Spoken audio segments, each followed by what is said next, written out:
Punishment atau hukuman, menurut Burroughs Frederick Skinner, terjadi ketika suatu respons menghilangkan sesuatu yang positif dari situasi atau menambahkan sesuatu yang negatif.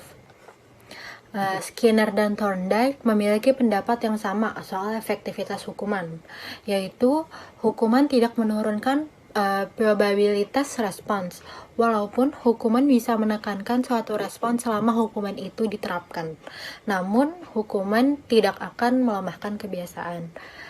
Dalam teori Skinner, hukuman itu dibagi menjadi dua, yaitu positive punishment and negative punishment. Sebelumnya, punishment itu sendiri dibagi menjadi dua, yaitu negative punishment dan positive punishment. Kali ini saya akan menjelaskan tentang positive punishment. Positive punishment atau hukuman positif adalah berkurangnya perilaku ketika diikuti oleh rangsangan yang tidak menyenangkan.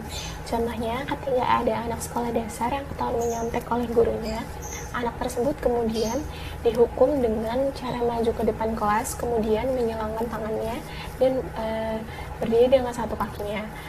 Tindakan yang diberi gurunya tersebut merupakan rangsangan yang tidak menyenangkan karena berkurangnya perilaku ketika anak tersebut ketahuan menyontek. Lalu ada yang namanya hukuman negatif atau negative punishment, adalah berkurangnya perilaku ketika rangsangan positifnya dikurangi atau diambil. Negative punishment ini terdiri dari dua jenis, yaitu response cost dan time out. Time out adalah sesuatu yang dihilangkan akan dikembalikan, sedangkan response cost adalah bersifat permanen.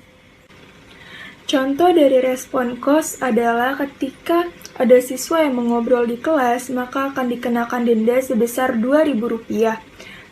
Jadi apabila ada siswa yang mengobrol di kelas, maka ia akan kehilangan uangnya sebesar Rp2.000 secara permanen atau tidak dapat dikembalikan kembali kepada dirinya.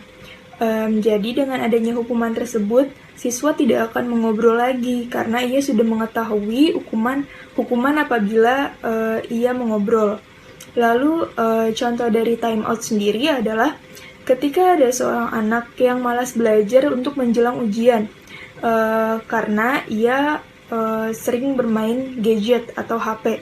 Oleh karena itu orang tuanya akan menyita handphonenya dengan tujuan agar anak tersebut lebih giat belajar daripada sebelumnya. Lalu handphonenya tersebut akan dikembalikan setelah anak tersebut selesai melangsungkan ujian.